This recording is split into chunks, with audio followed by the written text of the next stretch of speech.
Alors, bonjour à tous. Donc, merci de nous avoir rejoints sur ce webinaire qui va être consacré aujourd'hui à l'évaluation de l'intégrité des tiers. Il est 11h02.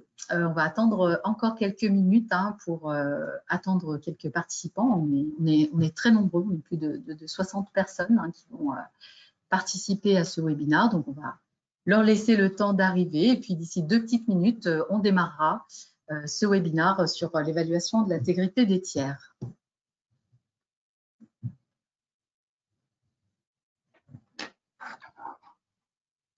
Alors, je ne sais pas si tout le monde m'entend bien. Parfait.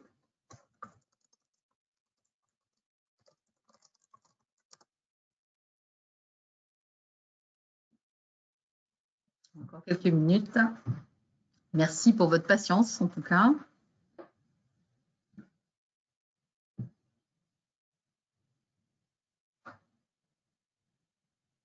Alors, c'est certain des soucis, en tout cas techniques, qu'on ne entend pas ou qu'on ne voit pas, vous nous signalez bien dans le chat, s'il vous plaît.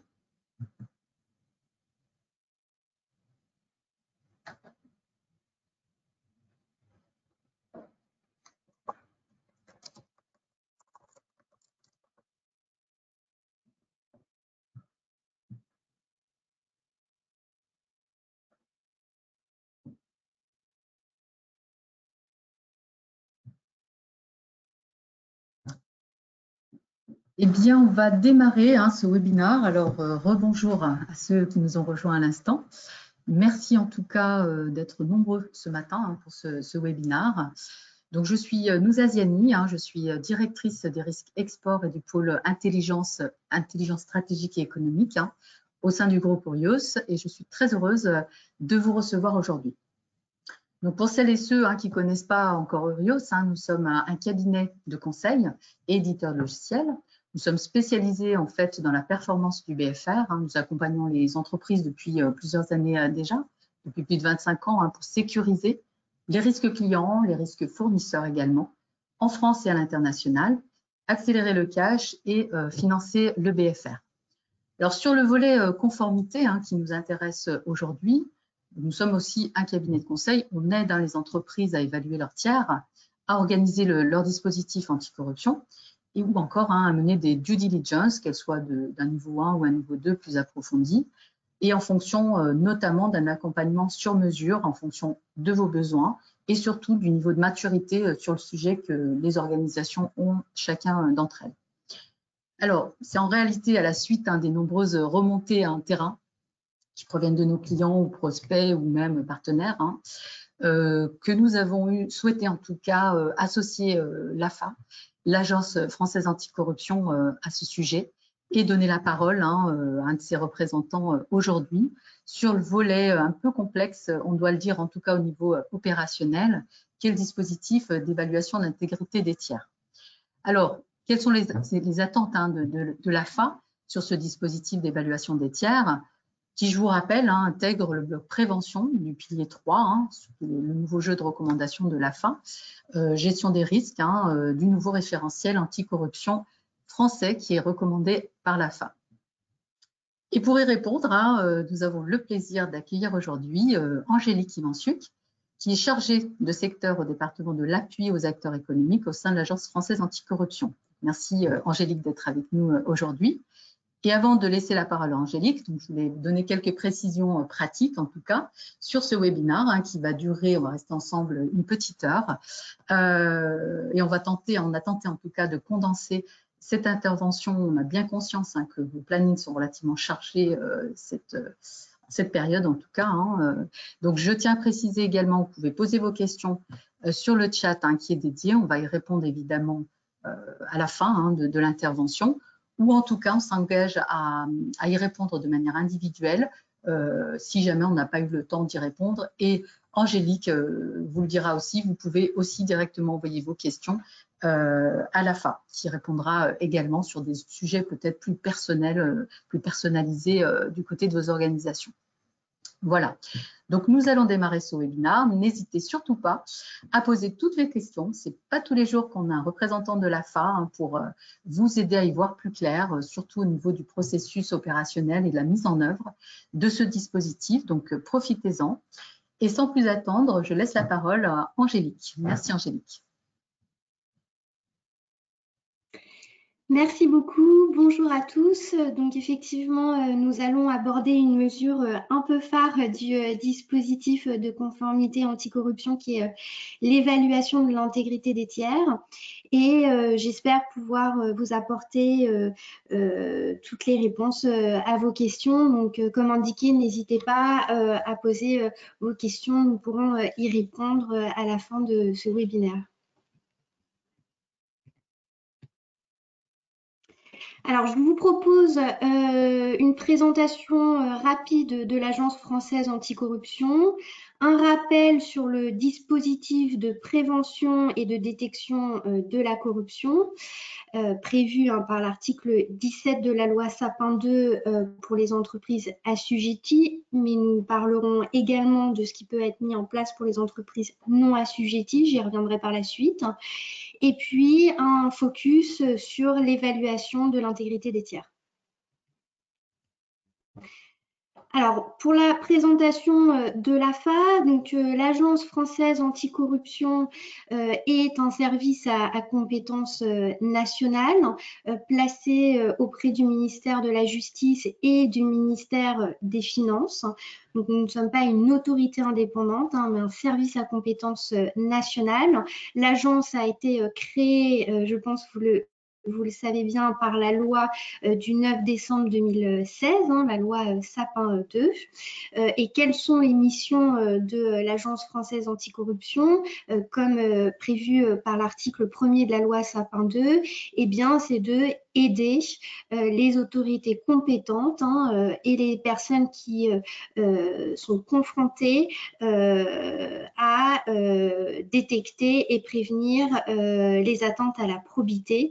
Donc, pour vous rappeler, les infractions à la probité sont la corruption, le trafic d'influence, la concussion, la prise illégale d'intérêt, le détournement de fonds publics et le favoritisme.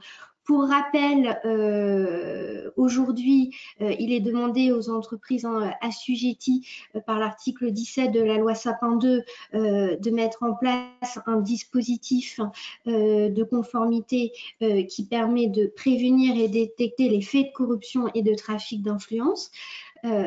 Ces deux infractions-là sont évidemment punies pénalement, mais ayant en tête qu'une entreprise, tout acteur privé, peut être également poursuivi pénalement pour complicité ou recel ou blanchiment pour d'autres infractions relatives aux acteurs publics qui sont la concussion, la prise illégale d'intérêt, le détournement de fonds publics et le favoritisme.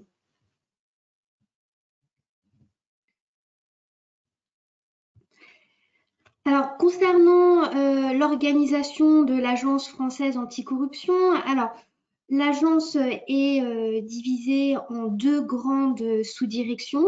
La première est la sous-direction du contrôle, qui est elle-même divisée en deux départements, l'un pour les acteurs économiques et l'autre pour les acteurs publics. Nous avons donc une deuxième sous-direction qui est dédiée au conseil, à l'analyse stratégique et aux affaires internationales.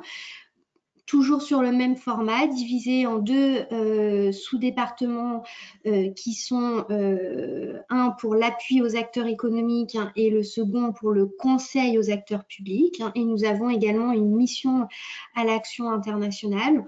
Donc évidemment, il y a une muraille de Chine entre ces deux sous-directions. La sous-direction du conseil n'est pas au courant des contrôles, évidemment, qui sont opérés au sein de la sous-direction du contrôle, dès lors qu'elle conseille et appuie les acteurs privés et publics. Donc, il existe aussi une commission des sanctions. Je vais vous l'expliquer un peu plus dans le détail par la suite. et un conseil stratégique sur lequel notre directeur, M. Charles Duchesne, s'appuie. Pour votre bonne information, le directeur de l'agence est un magistrat hors classe. Il est indépendant dans ses fonctions. Donc, même si l'agence est un service à compétence nationale placé sous le ministère de la Justice et des Finances, il est indépendant il a une vraie indépendance dans la décision des contrôles.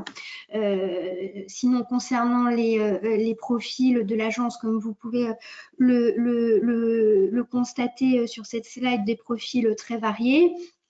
À la fois qui proviennent des trois fonctions publiques, mais également aussi du monde de l'entreprise, donc des auditeurs, des juristes et des experts. Donc une vraie diversité de profils qui permet d'aider au mieux les acteurs économiques et les acteurs publics pour détecter et prévenir les atteintes à la probité.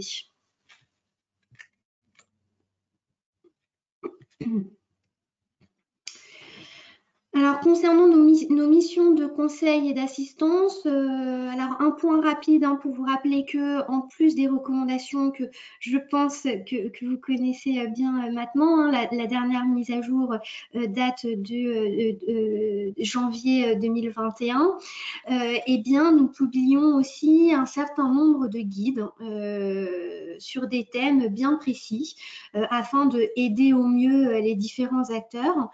Alors là, ici, en rouge, dans cette liste de guides, vous retrouvez ceux qui sont destinés aux acteurs privés, aux entreprises.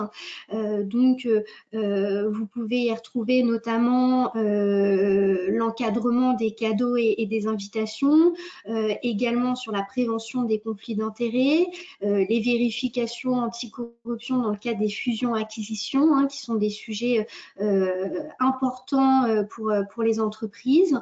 Nous avons également réalisé un guide destiné aux PME et ETI, et notamment les entreprises qui ne sont pas assujetties à l'article 17 de la loi Sapin 2, puisque pour rappel, les entreprises assujetties à l'article 17 de la loi Sapin 2 sont celles qui ont un effectif d'au moins 500 salariés et un chiffre d'affaires de plus de 100 millions d'euros.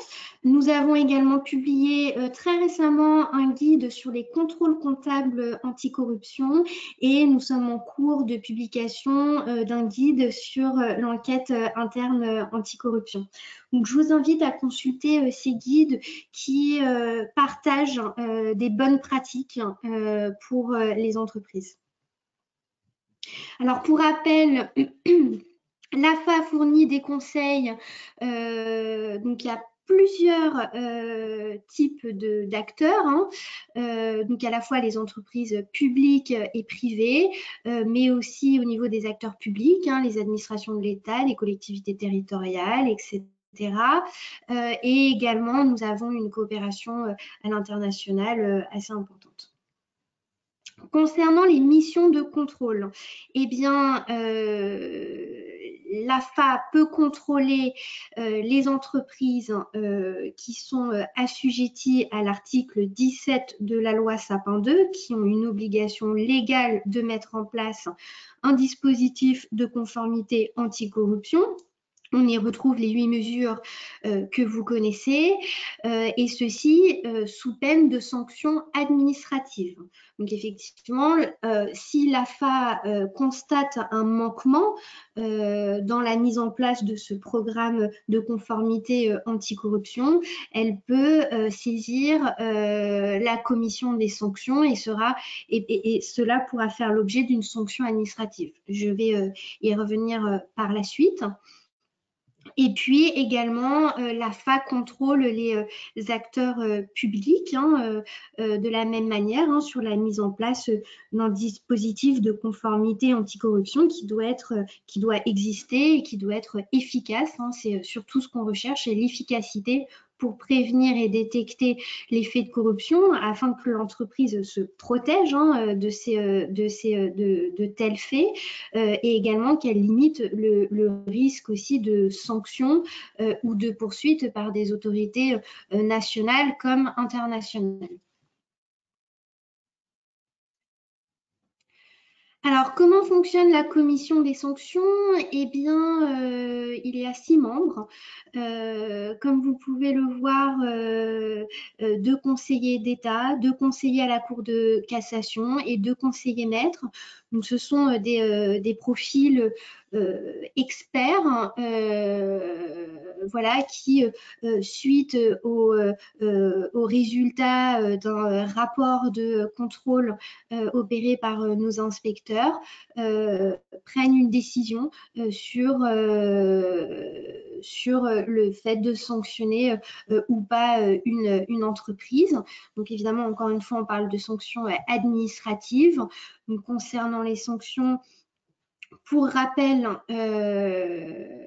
eh bien, la commission des sanctions peut prononcer une sanction pécuniaire d'un montant de 200 000 € pour les personnes physiques, hein, c'est-à-dire pour l'instance dirigeante, puisque l'instance dirigeante, pour rappel, est responsable de la mise en place du programme de conformité anticorruption, comme précisé dans l'article 17 de la loi Sapin 2, et ça peut aller également jusqu'à une sanction pécuniaire d'1 million d'euros pour les personnes morales. Aussi ordonner la publication, la diffusion de la sanction sur Internet, donc avec un risque de réputation assez fort. Et surtout, ce qui est assez important, c'est enjoindre la société à mettre en place un programme de conformité anticorruption sous un délai de 3 ans aux frais de l'entreprise. Afin qu'elle puisse mettre en place un programme qui soit efficace et surtout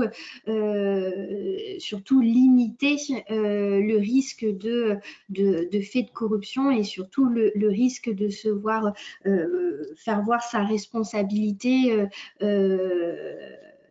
mise en œuvre, enfin pénalement en fait. Parce que là, nous sommes sur des sanctions administratives, mais le vrai but ici, c'est de prévenir en fait les faits de corruption et de trafic d'influence. Donc évidemment, nos inspecteurs, sous la direction du contrôle, viennent vérifier l'existence et l'efficacité de ces programmes de conformité anticorruption qui sont imposés par l'article 17, mais surtout ils sont également là pour accompagner les entreprises. Ils peuvent émettre des recommandations dans la mise en place des différentes mesures, puisque nous sommes vraiment dans une démarche aussi de prévention et non pas que dans une démarche répressive. Alors, un rappel sur le dispositif de prévention et détection de la corruption. Donc ici, vous avez le schéma qui est intégré aux recommandations de l'AFA. Alors, pour votre bonne information, c'est la première fois qu'un schéma a été publié au journal officiel. Alors, pourquoi ce schéma? Eh bien, parce que les 8 mesures qui sont prévues par l'article 17 de la loi Sapin 2, eh bien, on s'était rendu compte que c'était peut-être un peu difficile pour les entreprises de les mettre en place de manière opérationnelle. Alors voilà, ce schéma qui est en fait basé sur une approche par les risques, une approche systémique. Donc vous retrouvez 3 piliers. Le premier, c'est l'engagement de l'instance dirigeante, puisque n'importe quel programme de conformité ne peut exister s'il n'est pas porté par l'instance dirigeante. Et pour rappel, elle est responsable personnellement, au sens de la loi, de la mise en place de ce programme-là. Le deuxième, eh bien, c'est élaborer une cartographie des risques, identifier tous les risques de corruption et trafic d'influence auxquels l'entreprise est exposée. Et puis la gestion des risques. Je pense que ici les participants sont déjà très familiers avec ce pilier-là, qui est la maîtrise des risques, qui existe déjà depuis un certain nombre d'années dans plusieurs programmes. Et puis, alors là, on propose 3 sous-piliers qui sont la prévention, la détection et la remédiation.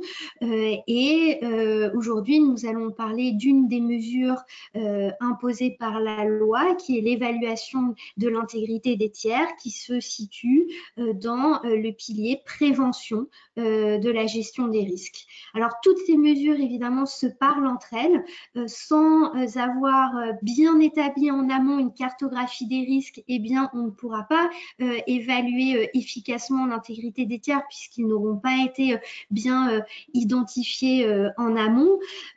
Pareil, hein, sans un plan de formation, eh bien, on pourra les contrôles relatifs, le contrôle interne pourra révéler par exemple des anomalies, puisque au même titre la formation des salariés ou des tiers ou n'importe quelle personne exposée au risque de corruption est nécessaire, et cette formation et ce plan de formation ne pourra pas être efficace si il n'a pas été établi sur la base de la cartographie des risques, puisque c'est dans votre cartographie des risques que vous avez déterminé quels sont les scénarios à risque et quelles sont les catégories de personnes exposées au risque de corruption dans votre entreprise.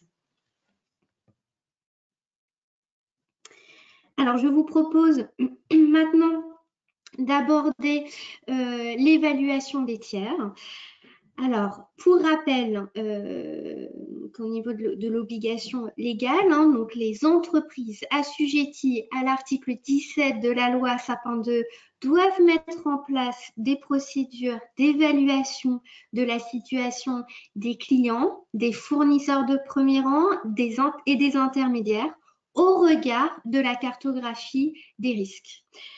Alors, ce qui est important ici, c'est au regard de la cartographie des risques, puisque je vais en venir, mais la loi ni l'AFA dans ses recommandations demande d'évaluer tous les tiers. Ce qui est important, c'est d'évaluer les tiers avec qui l'entreprise travaille au regard du risque de corruption et au regard de l'exercice de la cartographie des risques de corruption. Et c'est là que j'attire votre attention. Sans avoir bien établi en amont votre cartographie des risques de corruption et de trafic d'influence, vous ne pourrez pas évaluer efficacement les tiers qui sont exposés à ces risques. Soit vous allez du coup partir dans une démarche où vous allez évaluer tous vos tiers, où vous n'allez pas évaluer les bons tiers qui doivent être évalués. Et puis également, ce qu'il faut prendre en compte, c'est qu'il peut y avoir des changements organisationnels hein, dans l'entreprise, donc soit un changement de gouvernance ou une nouvelle activité, des nouveaux produits qui sont lancés, décider également, pourquoi pas, de développer des activités à l'international, etc. Et tous ces changements-là, eh bien, si vous ne les avez pas, si vous n'avez pas déterminé en amont votre cartographie des risques et des potentiels scénarios de ces changements-là, eh bien, l'évaluation de l'intégrité des tiers ne sera pas efficace et vous allez perdre du temps. Et nous avons tout à fait conscience que les entreprises travaillent avec beaucoup de tiers, hein, de clients, d'intermédiaires, de fournisseurs de premier rang. Et c'est pourquoi je souhaite vraiment attirer votre attention aujourd'hui qu'il est essentiel, qu'il est même crucial de bien établir votre cartographie des risques de corruption en amont pour pouvoir après évaluer les tiers qui sont exposés au risque de corruption. C'est dans les scénarios de risque de corruption que vous allez retrouver les catégories de tiers qui sont à risque.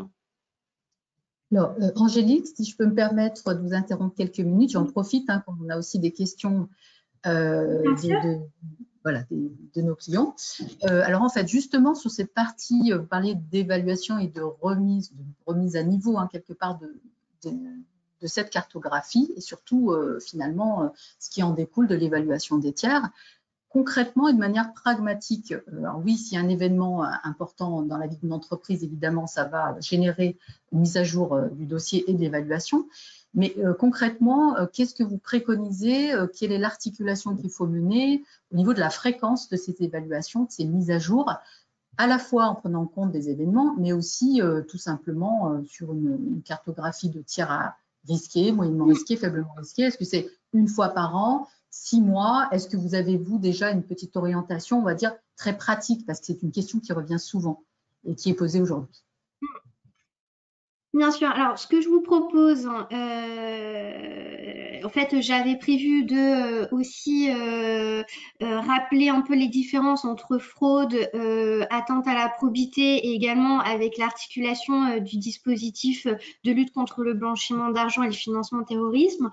Si vous le voulez bien, du coup, je reviendrai sur ceci par la suite et je vais tout de suite aborder répondre à vos questions. Je pense que c'est pourquoi on est là aujourd'hui. Alors, je pense que ce qu'il faut, c'est revenir déjà à ce qui est imposé par la loi et ce qui est recommandé par l'AFA. Alors, la loi, elle est très précise. La loi, elle vise les clients, les fournisseurs et les intermédiaires au regard du risque de corruption. L'AFA conseille aussi aux entreprises d'évaluer tous les tiers avec lesquels l'entreprise est en relation, mais pour lesquels ces tiers en fait sont clairement exposés au risque, à un potentiel risque de corruption.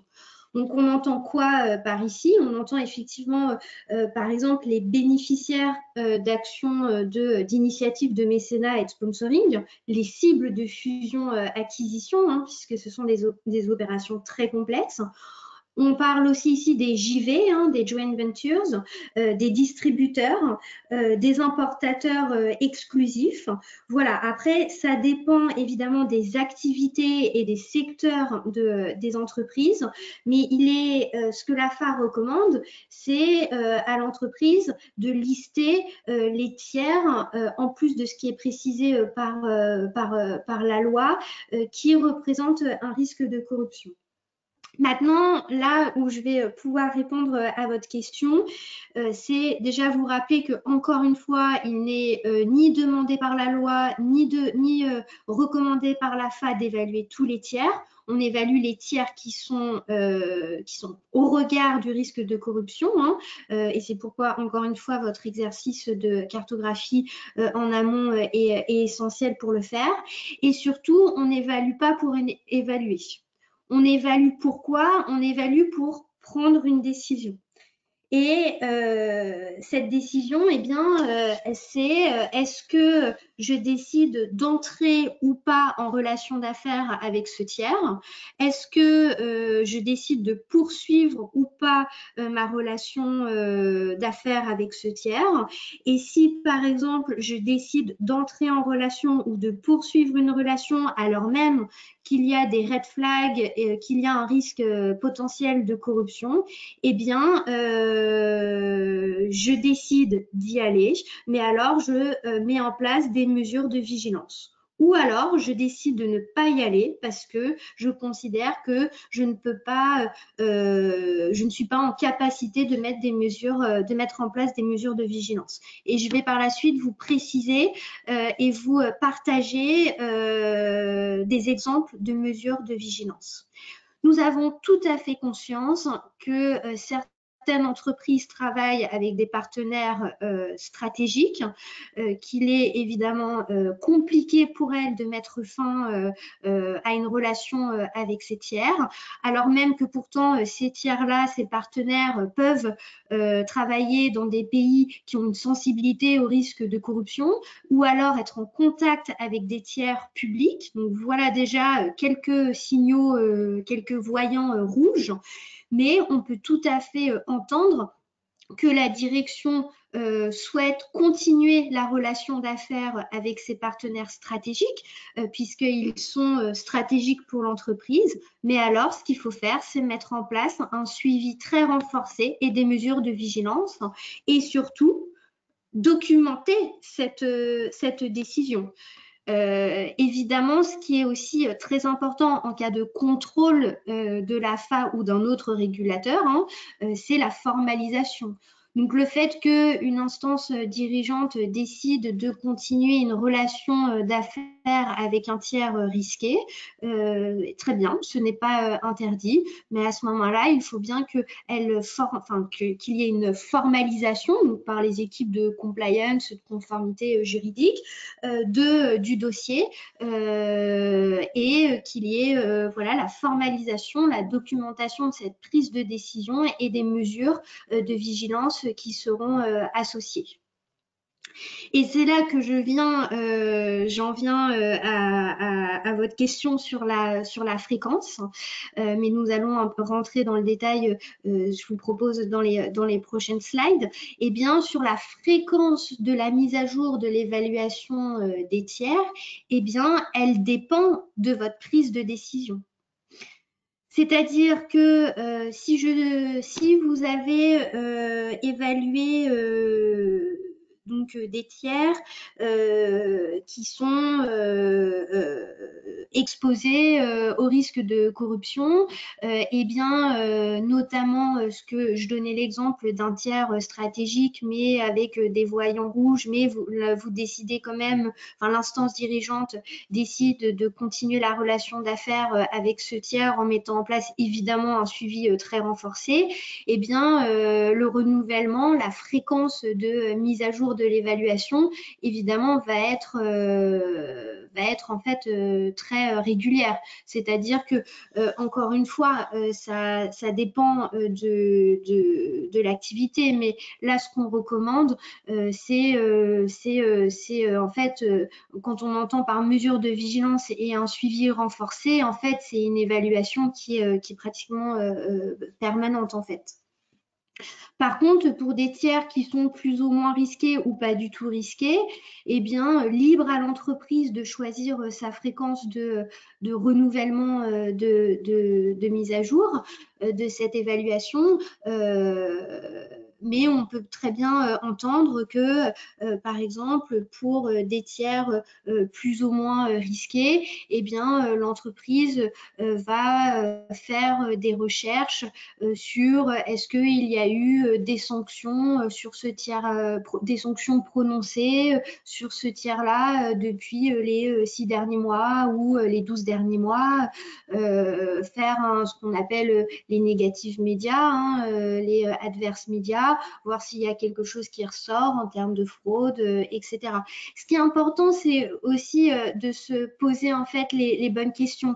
On ne demande pas d'évaluer pour évaluer et on ne demande pas de mettre en place des mesures juste pour qu'elles soient là. En fait, ce qui est important, c'est de se poser les questions. Est-ce que là, c'est nécessaire que je le fasse ou pas? Est-ce que là, ce tiers, il est dans une catégorie plus ou moins risquée? Est-ce que là, c'est nécessaire que je prenne du temps pour aller voir s'il y a des choses qui ressortent sur lui en termes de fraude, sanctions, etc. sur de l'adverse média et du negative news? Est-ce que ce tiers-là qui n'est pas très risqué, est-ce que c'est nécessaire que j'aille rechercher toute sa chaîne actionnariale ou que j'aille rechercher les bénéficiaires effectifs? Voilà, donc c'est aussi en fonction de l'appétence au risque et de l'organisation des secteurs et des activités qui sont très propres à chaque entreprise. Ce que je vous propose dans la prochaine slide, parce que je vois que le temps avance vite, c'est de rentrer dans le détail de la méthodologie qui est proposée par l'AFA pour évaluer les tiers. Mais peut-être avant de rentrer dans ce détail-là, n'hésitez pas à me faire part de vos questions sur les dernières précisions que j'ai pu apporter. Si besoin. J'avais une question, Angélique, sur justement au niveau des mesures de vigilance appropriées. Alors, je pense que oui. Vous allez en parler un petit peu après. Donc ça, c'est assez attendu parce que c'est vrai que voilà, il y a un tiers qui est red flagué. Qu'est-ce qu'on fait en fait? Vous avez dit effectivement qu'on Exactement. va pas relation d'affaires, mais concrètement, qu'est-ce que l'entreprise peut mettre en place en termes de mesures de vigilance appropriées pour justement Ouais. lever ou écarter un doute ou en tout cas prendre une décision? Mhm. Oui, oui, je vais en venir et je vais effectivement partager des exemples et des bonnes pratiques, puisque encore une fois, ça dépend hein, aussi du type de tiers, enfin, de la situation en fait, hein, de la relation que l'entreprise a avec ce tiers-là. Mais effectivement, je vais en venir. Alors, je vous propose de peut-être de vous présenter ici de manière peut-être un peu plus pédagogique et je pense que c'est pourquoi on est ici, la méthodologie proposée par l'AFA pour évaluer l'intégrité des tiers, puisque j'ai bien conscience que parfois il peut être difficile d'interpréter la loi et les recommandations de manière opérationnelle. Alors, qu'est-ce qui est recommandé? Eh bien, c'est de recenser évidemment les tiers. Donc ça, c'est vraiment le travail en amont qui est essentiel. Donc, on va aller chercher les clients, les fournisseurs, les créditeurs, les débiteurs, les organismes publics, etc., tous les tiers avec qui on travaille. Alors, pour vous juste vous redonner quand même quelques pistes, comment on le fait? Eh bien, on le fait grâce à la compta, la comptabilité, grâce aux contrats existants, aussi toutes les informations liées aux prestations intellectuelles, hein, les avocats, etc. Donc, ce travail-là est important hein, de recenser les tiers avec qui l'entreprise travaille. Et un petit point d'attention, alors souvent les entreprises vont rechercher les informations sur les tiers avec qui l'entreprise travaille dès lors qu'il y a un contrat. Mais attention, il faut aussi identifier les relations hors contractuelles. Donc, qu'est-ce qu'on entend par hors contractuel? Eh bien, c'est dès lors qu'il n'y a pas de contrat et ça peut être, par exemple, une autorité qui donne une autorisation à une entreprise, par exemple une douane. Et bien là, il n'y a pas de contrat. Donc c'est important aussi de aller chercher ce qui est contractuel et ce qui n'est pas contractuel. Ensuite, eh bien, il y a ce classement à faire. Là, on va créer des groupes de tiers, hein, donc on va créer des catégories homogènes de tiers, donc en fonction eh bien, en fait, de leur spécificité. Donc, on va avoir une catégorie de apporteurs d'affaires, d'intermédiaires, de consultants, de clients ou partenaires stratégiques. Pourquoi pas aussi les syndicats, les lobbies, etc. Toute catégorie de tiers qui se ressemblent. Et puis, et également dans ce classement-là, on va aussi identifier par nature de tiers, mais aussi par activité et pays. Donc, des intermédiaires avec qui je travaille, qui sont localisés, par exemple, dans un pays étranger et même qui peut avoir une sensibilité au risque de corruption. Et puis sur la méthode, eh bien là on va déterminer une méthode d'évaluation en fonction de ces catégories-là. Et pareil, hein, donc comme je vous le disais, hein, on ne demande pas d'évaluer tous les tiers, donc on va évaluer ceux qui présentent un risque de corruption en fonction de où ils se situent, de leur nature, de leur profil, de la relation que l'entreprise a. Et j'attire aussi votre attention sur ça, à la différence des autres dispositifs qui peuvent exister en matière de conformité.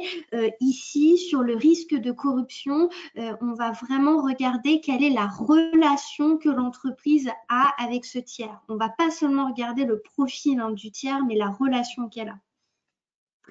Et alors, je peux là vous donner quelques critères hein, pour adapter cette méthode. Eh bien, est-ce que le tiers va être représenté par l'entreprise? Est-ce que ce tiers est en contact avec une administration publique? Est-ce que ce tiers est localisé dans une juridiction non coopérative? Ou est-ce que ce tiers est localisé dans un pays qui a une sensibilité au risque de corruption, donc un pays à risque. Est-ce que ce tiers travaille dans un secteur d'activité à risque également?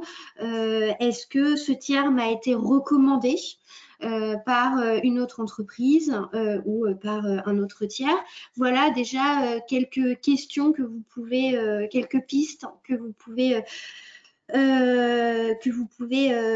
voilà, noter, avoir en tête, hein, des questions en fait qui permettent de se demander est-ce que c'est nécessaire de faire une évaluation approfondie ou pas. Et donc là, on se retrouve souvent dans 3 catégories. Hein.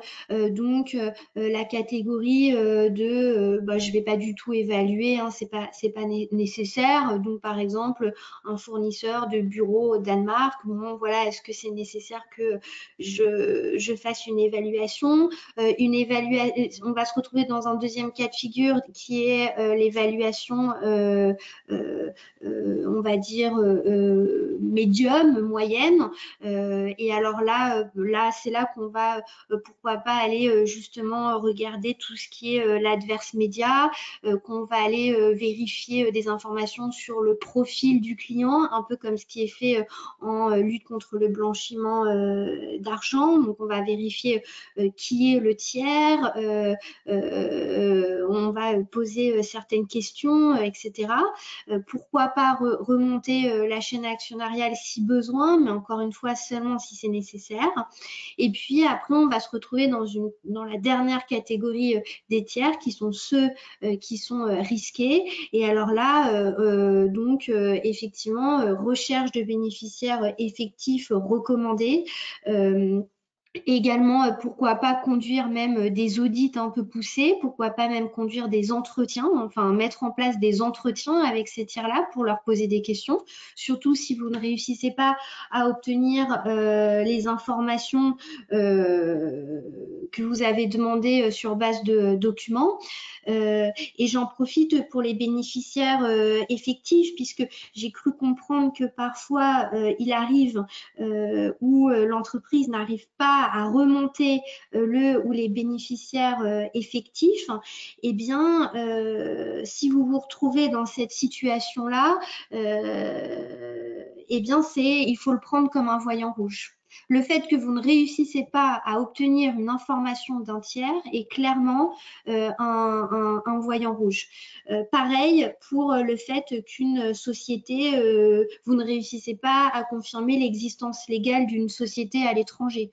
Dès lors qu'il y a de la rétention d'informations, vous devez le considérer comme un voyant rouge.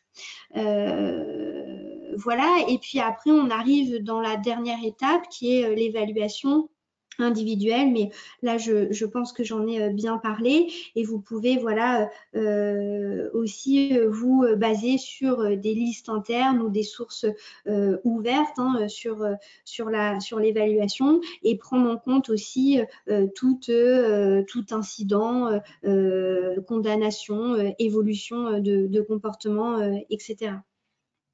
Alors, Angélique, Je vais ouais. si je peux me permettre une petite minute par rapport justement, comme on est sur le sujet des bénéficiaires effectifs, vous l'avez dit, effectivement, il y a de grosses difficultés parfois à remonter jusqu'à l'ultimate, ou en tout cas au niveau de la personne physique hein, qui détient in fine l'entreprise. Aujourd'hui, en France, on a les registres hein, qui nous aident à en tout cas l'identifier, mais on sait aussi qu'il y a 68% des entreprises qui déclarent le BE au niveau de ce registre, et que seulement 40% mettent à jour cette information. Qu'est-ce qui se passe? Parce que là, on a une information qui est quand même officielle. Qu'est-ce qu'on préconise? On reste sur un BE qui est déclaré, même si potentiellement on peut se demander si c'est vraiment le BE à date, ou est-ce qu'on reste sur un red flag comme vous le conseillez, comme vous l'avez conseillé à l'instant?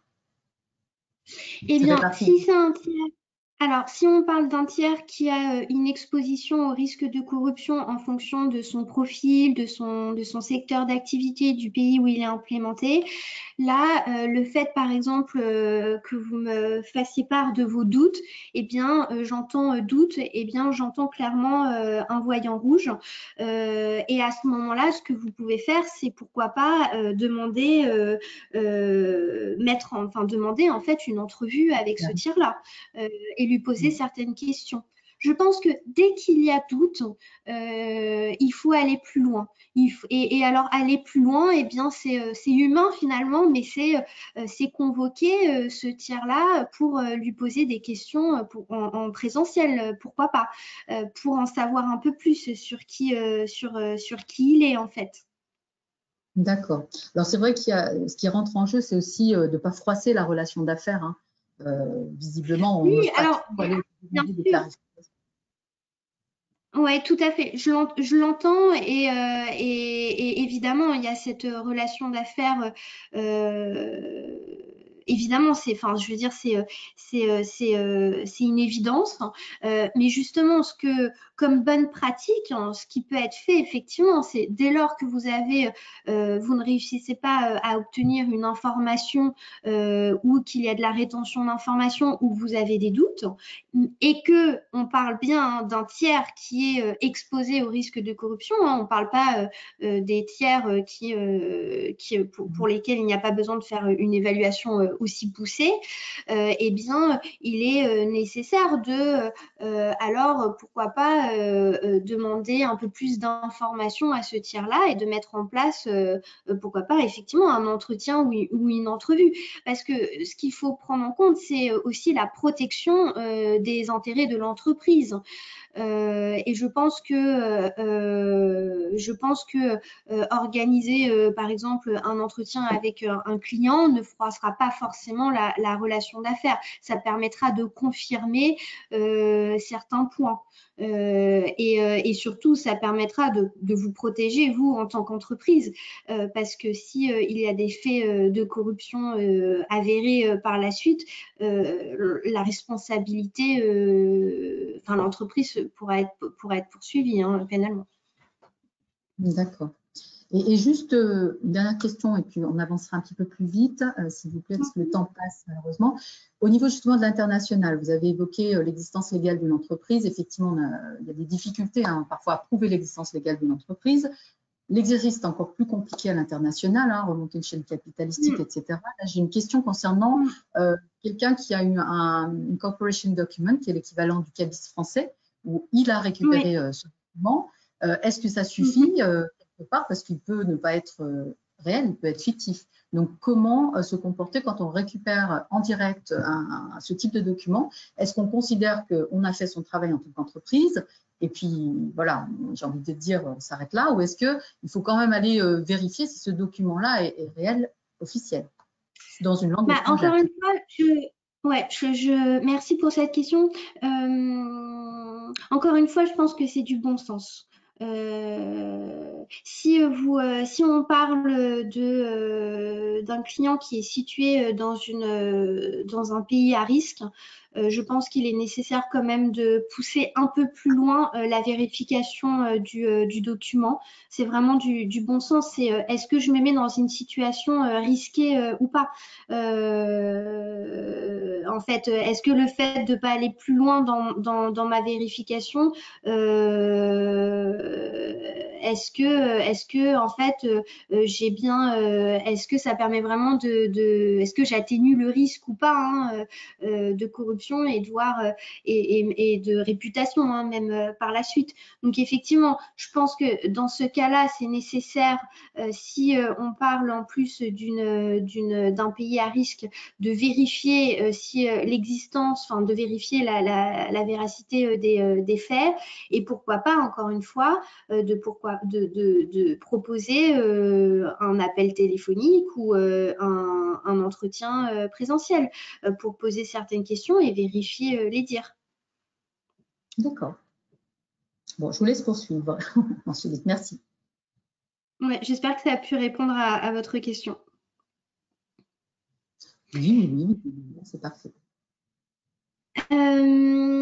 Voilà, je pense que malheureusement le temps passe très très vite pour cette mesure d'évaluation de l'intégrité des tiers. Bon, ici,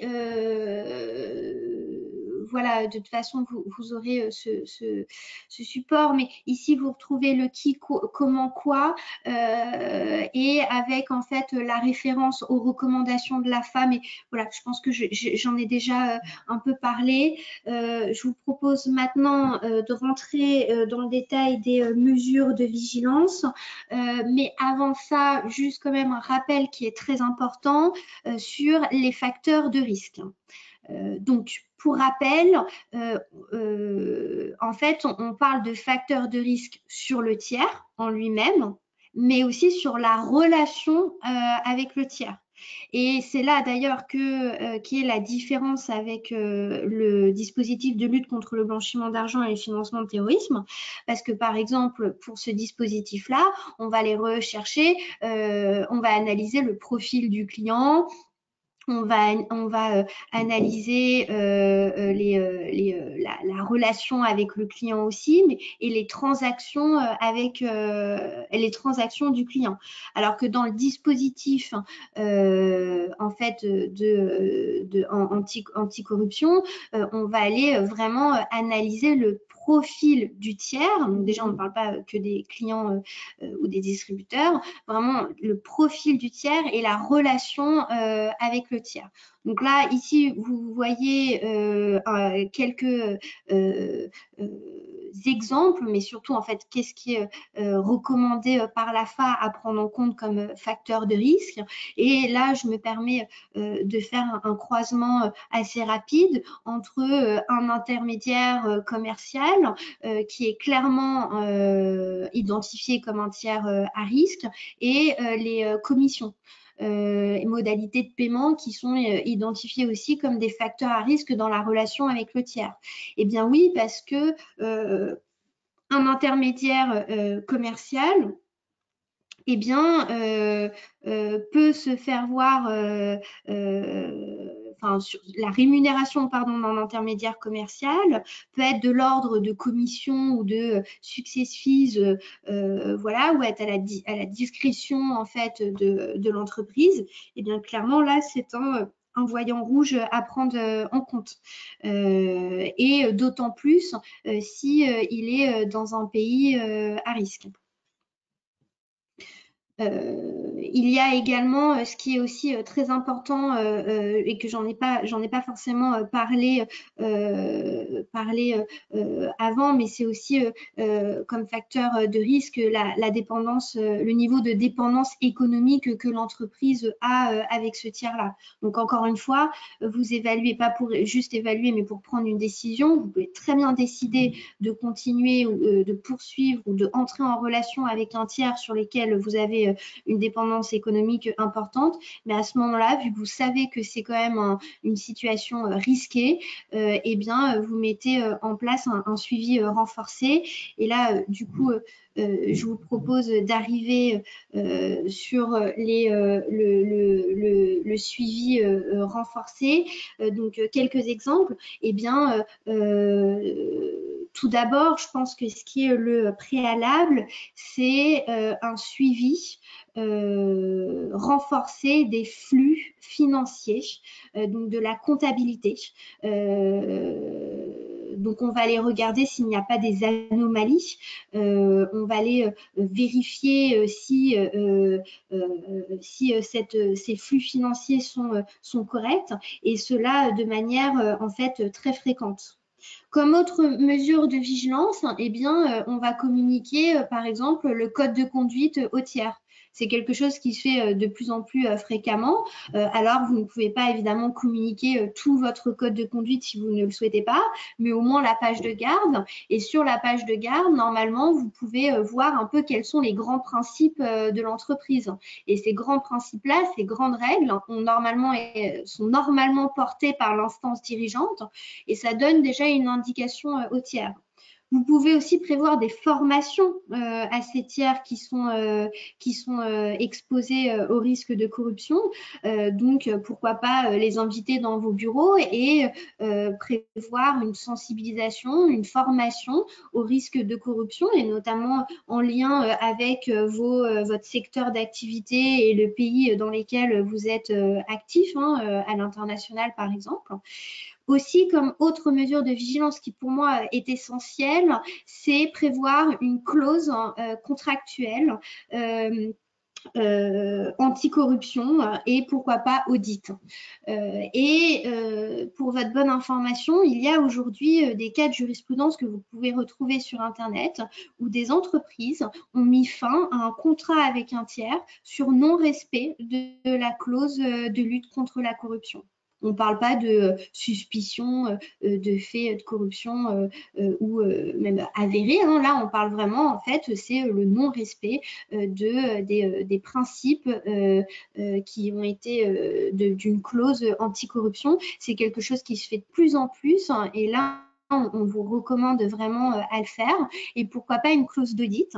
Alors, nous avons conscience qu'il est parfois difficile avec certains tiers à l'international de déjà négocier cette clause-là et en plus de l'exécuter par la suite.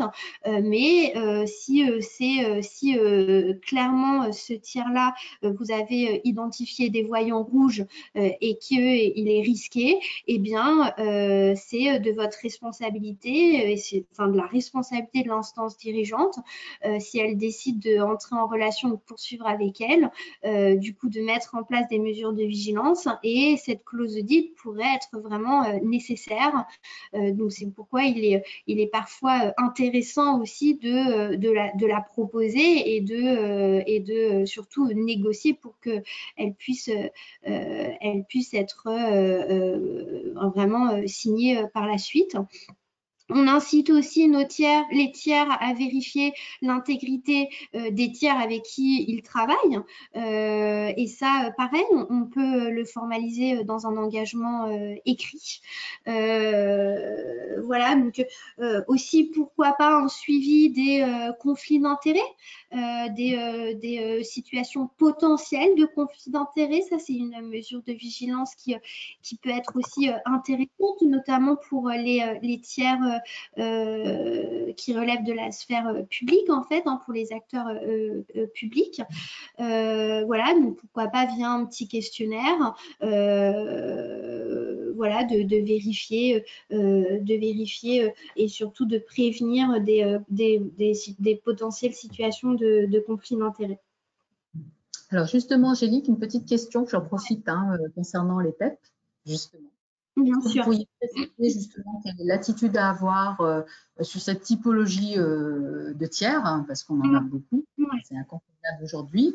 Si vous avez quelques petites pistes justement pour recommander la relation et qu'est-ce qu'on fait ou qu'est-ce qu'on ne fait pas ou qu'est-ce qu'on peut faire en termes de mesures appropriées sur les PEP et comment considérer un PEP après la fin de son mandat, par exemple. Voilà une autre question qui est intervenue. Alors déjà, donc les PEP, bon, je vais PPE en français, mais la définition, elle est assez claire et vous la retrouvez dans le Code monétaire et financier. C'est toute personne qui exerce ou a cessé d'exercer depuis moins d'1 an. Là, vous avez votre réponse. Des fonctions politiques, juridictionnelles ou administratives pour le compte de la France, d'un État étranger ou d'une organisation internationale, ainsi que leurs proches. Donc ça, c'est vraiment la définition à voir. Je vous invite vraiment à garder cette définition qui vient du Code monétaire et financier. Donc la réponse est effectivement depuis moins d'1 an, donc c'est 1 an qu'il faut prendre en compte. Mais je vais vous parler de mesures à mettre en place pour les PEP. Je vais vous partager quelques bonnes pratiques, mais il faut aussi prendre en compte tous les acteurs publics. et ça, j'attire votre attention. Qu'est-ce qu'un acteur public? Eh bien, c'est une personne dépositaire de l'autorité publique, chargée de mission d'un service public ou des personnes investies d'un mandat électif public. Donc, voici les définitions à prendre en compte.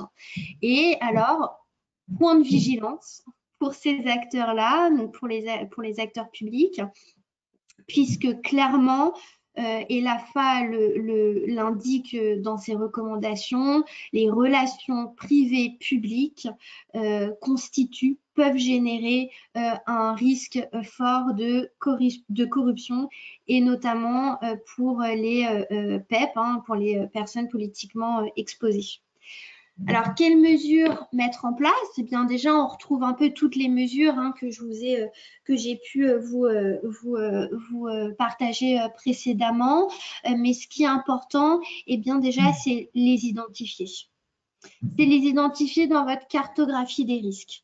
Donc, dans votre cartographie des risques, vous avez vos scénarios et dans ces scénarios-là, vous avez clairement l'entreprise a des marchés internationaux dans telle industrie.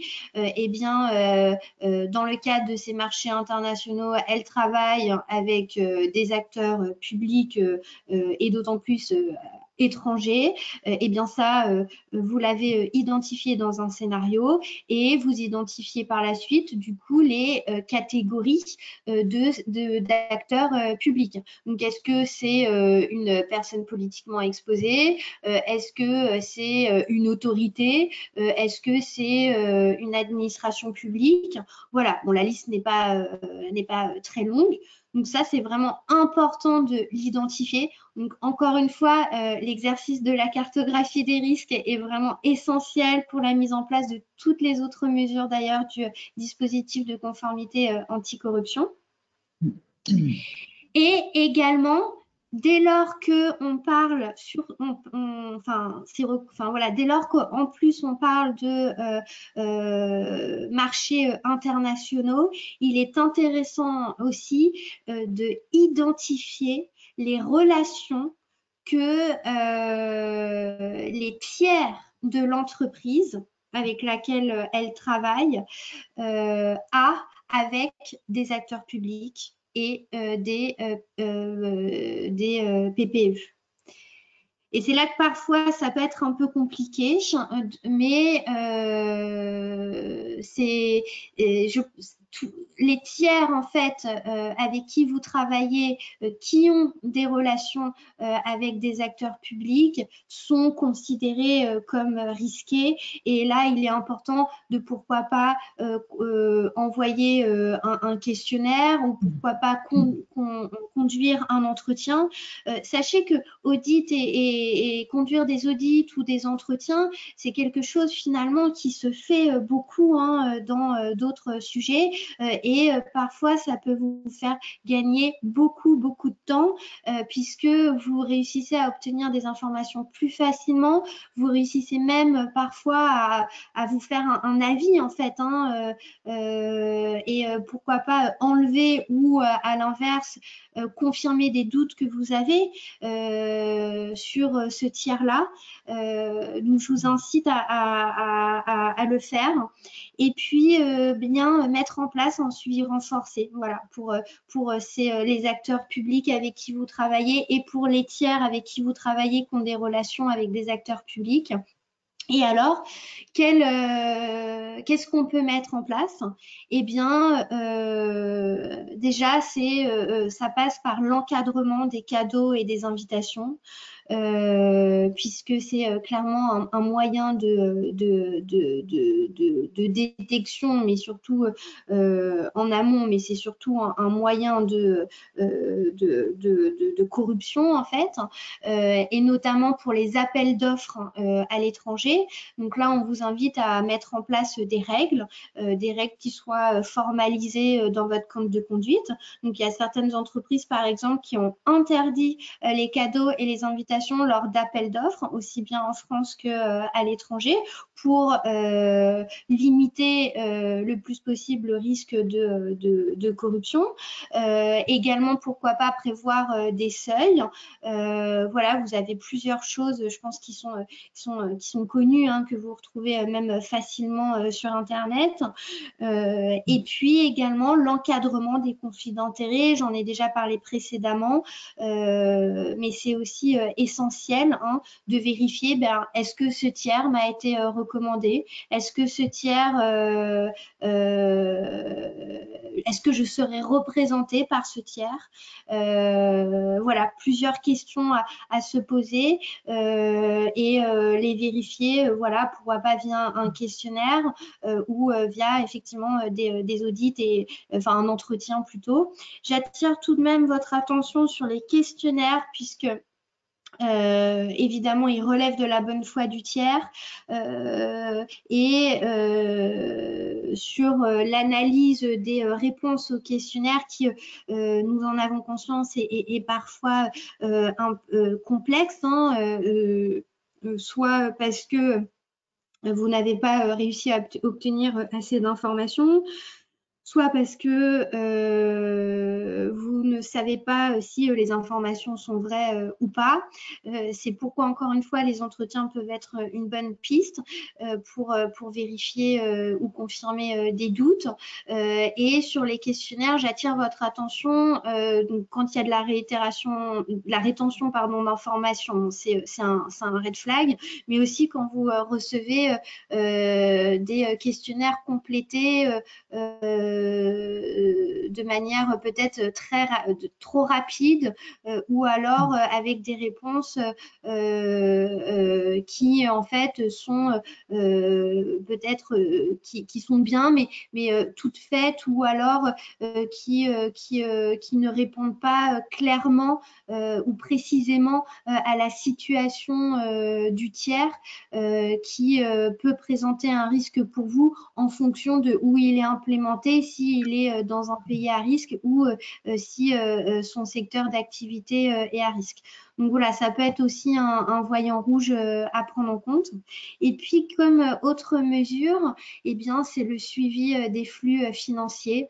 Et là, je fais du coup, je vous invite en fait à consulter le guide sur les contrôles comptables anticorruption qui peuvent être une bonne piste.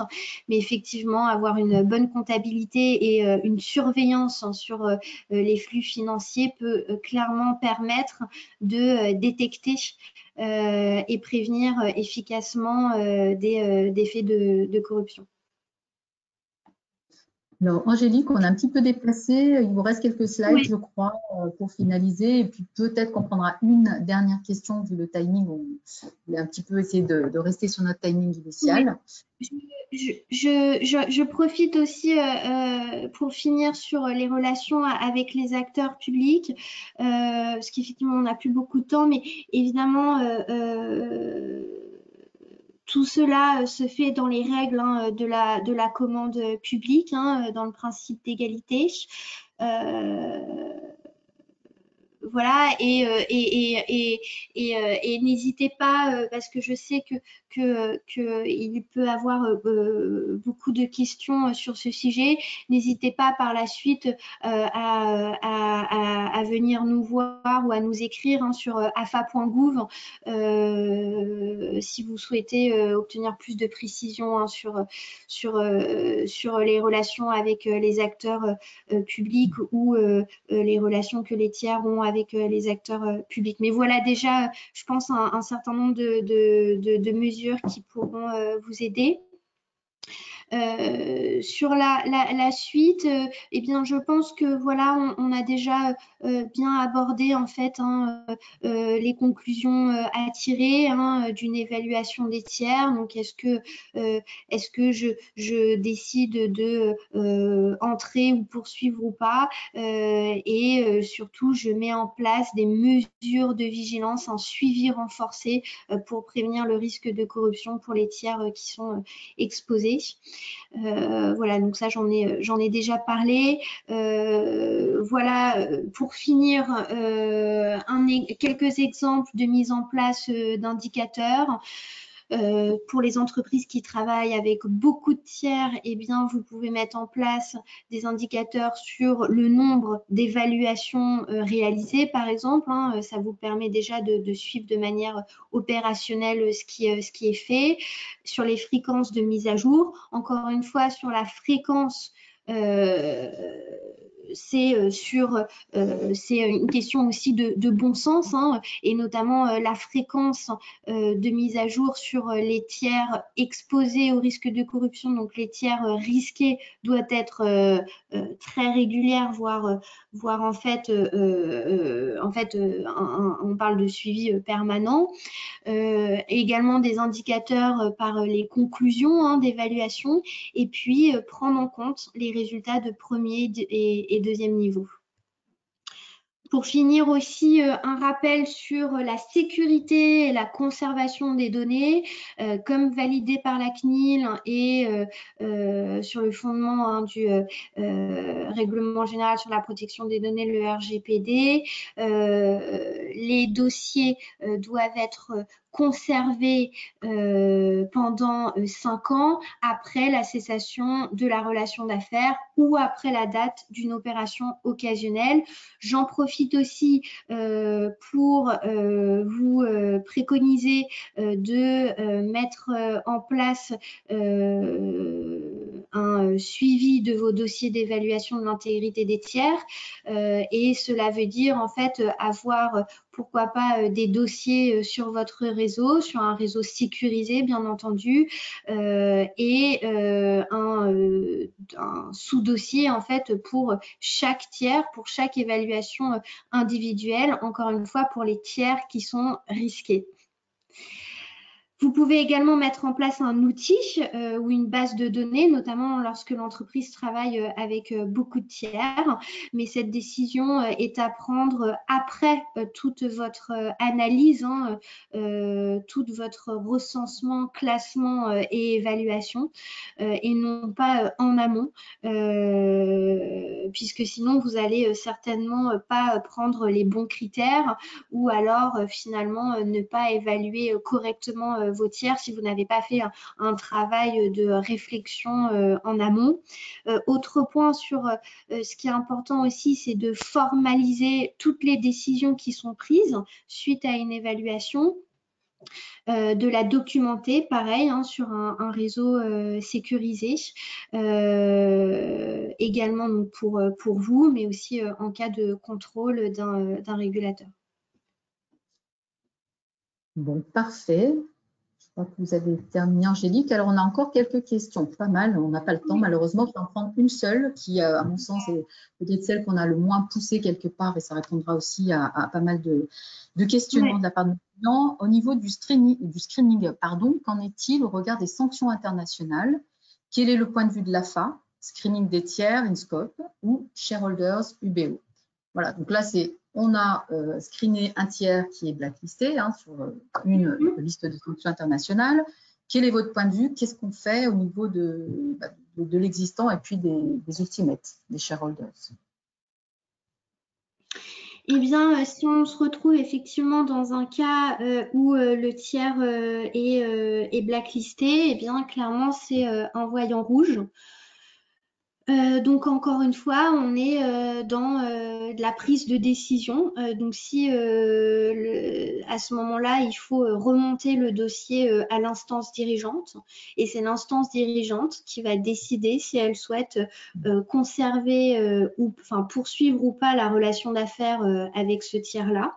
Et si la décision est de poursuivre, eh bien, il faudra mettre en place un suivi renforcé, donc des mesures de vigilance que je vous ai indiquées précédemment. Après, il peut aussi se trouver le cas où l'instance dirigeante décide de arrêter la relation, mais de manière temporaire. C'est quelque chose qui existe hein, et au sein des entreprises, voilà, de manière temporaire, le temps en fait qu'une situation se résout ou pas, ou alors pour le temps d'obtenir des informations complémentaires. D'accord. Ok, alors une dernière petite question rapidement. On a envie de répondre à tout le monde. On peut prendre 10 minutes pour répondre aux questions. Donc, comment documenter les interviews avec les tiers? Donc ça, vous y avez partiellement répondu. Est-ce qu'on peut repréciser peut-être quand il y a des interviews avec des tiers? Comment? Comment documenter les interviews avec les tiers? Oui, alors encore une fois, hein, ces interviews-là, entretien, donc avec les tiers pour lesquels vous aviez besoin de confirmer des informations, et bien sur la documentation, vous êtes libre hein, du format, du moment que les réponses soient bien formalisées de manière claire, qu'elles soient compréhensibles et que ce soit enregistré sur un réseau sécurisé. Voilà, après, l'entreprise est libre du choix, du format. Et enfin, pour terminer, si parmi les clients qui présentent un risque, on avait évoqué aussi, hein, il y a les acteurs publics, hein, les collectivités locales plus précisément, quel serait le format approprié pour l'évaluation, recommandé en tout cas par l'AFA? Eh bien, à ce moment-là, vous pouvez mettre en place, dès le début de la relation d'affaires, des règles strictes. Alors, je ne sais pas si on parle d'une relation directe avec une collectivité territoriale ou d'une relation avec un tiers qui a une relation avec une collectivité territoriale, mais dans les… comment? Je suppose que c'est la première option. Enfin, j'espère. Bon, dans tous les cas, c'est bien d'avoir les informations pour les deux. Et bien, à ce moment-là, mettre en place des règles strictes d'encadrement, voilà, des cadeaux et des invitations, conflits d'intérêts et des flux financiers. Je pense que c'est vraiment les 3 mesures les plus importantes à mettre en place. Et pourquoi pas, et encore une fois, hein, c'est du bon sens, mais pourquoi pas prévoir un échange régulier, avoir la fréquence hein, évidemment avec cet acteur pour pourquoi pas rediscuter un peu de la situation, de la relation d'affaires et de vérifier certaines informations. Et je pense que ce n'est absolument pas néfaste en fait pour la relation d'affaires de prévoir des échanges pour en fait réexpliquer quelles sont les règles de l'entreprise et sa sensibilité à certaines activités qui peuvent présenter un risque de corruption et du coup en fait voilà, présenter les règles, les règles en fait édictées par l'entreprise. D'accord, merci beaucoup Angélique. Alors on va arrêter là pour les questions, il y en a encore plein, mais comme Angélique disait, vous pouvez déjà les envoyer directement à lafa.gouv. Vous pouvez aussi nous contacter directement, on fera le relais évidemment. Donc le webinaire touche à sa fin. Hein. Merci beaucoup Angélique hein, d'avoir co-animé ce webinaire avec nous. J'espère en tout cas qu'on a répondu le plus précisément possible, en tout cas à vos questions, qu'elles soient d'ordre opérationnel ou beaucoup plus générales. Hein. En tout cas, pour le mot de la fin, c'est vrai que toutes ces bonnes pratiques que vous avez partagées aujourd'hui avec nous, et je vous en remercie Angélique, j'espère qu'on va, en tout cas les entreprises, les organisations vont pouvoir très très vite les déployer au sein de leur organisation. Alors c'est vrai que sur le onboarding, ça m'a l'air plus simple, hein, évidemment, parce que c'est une nouvelle relation, donc on est au début de la relation, c'est beaucoup plus simple d'anticiper tout ça. En revanche, sur l'existant, avec des fichiers importants, je pense que ça va demander un petit peu plus de temps, une réflexion peut-être plus structurée, peut-être revoir aussi la cartographie des risques, hein, puisque vous l'avez dit, c'est une cartographie, l'évaluation des tiers découle directement de la cartographie. Et on l'a vu sur votre schéma initial, tout est interconnecté finalement, et c'est un système qui se nourrit, entre parenthèses, et qui Tout à fait. interconnecte voilà, entre les différentes différents métiers, hein, en tout cas dans l'entreprise. Donc ça, c'était assez clair. En tout cas, merci à tous. Merci beaucoup pour votre écoute, pour vos questions. Vous avez été nombreux à nous suivre aujourd'hui. N'hésitez pas, hein, donc, si vous avez d'autres questions, nous sommes là et l'AFA est là avec la boîte mail qu'Angélique a évoquée. Voilà, petit point important avant de vous quitter. Alors, Urios, on organise un deuxième webinaire, hein, dans le prolongement de celui-ci, hein, autour de cette thématique de l'évaluation des tiers le 12 juillet prochain.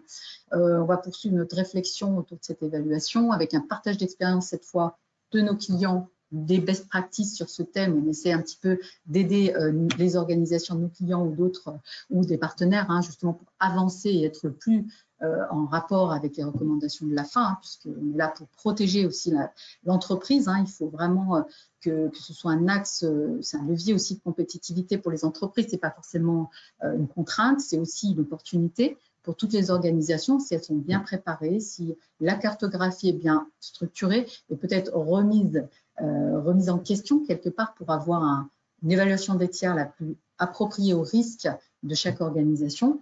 Donc vraiment, c'est important que vous l'ayez en tête. C'est aussi un levier de croissance et de compétitivité demain au regard des sanctions internationales, hein, si vous êtes dans un contexte international ou même un contexte national. Voilà, donc c'est un petit peu le mot de la fin. Vous aurez le lien d'inscription dans le mail de remerciement que vous allez recevoir et qui sera envoyé par Sophie Mille, hein, notre responsable marketing. N'hésitez pas à lui faire des retours, hein, sur ce webinaire si vous souhaitez être contacté. N'hésitez pas à envoyer vos questions à afa.gouv, Angélique l'a reprécisé. En tout cas, on a été ravis de partager ce moment avec vous et j'espère en tout cas qu'on a été clair, concis et que vous allez pouvoir déployer au niveau opérationnel tous ces, on va dire, ces conseils de l'AFA. Voilà. En tout cas, merci encore et très, très belle journée à tous. Merci. Merci Angélique. Merci beaucoup.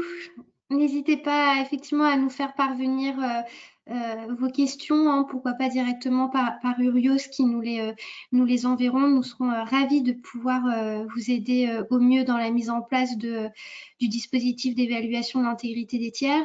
Et effectivement, je rejoins complètement ce discours qui est que même pour les entreprises qui ne sont pas assujetties à l'article 17 et à l'obligation de mettre en place cette évaluation de l'intégrité des tiers, eh bien, ceci peut devenir en fait un avantage concurrentiel lors des appels d'offres.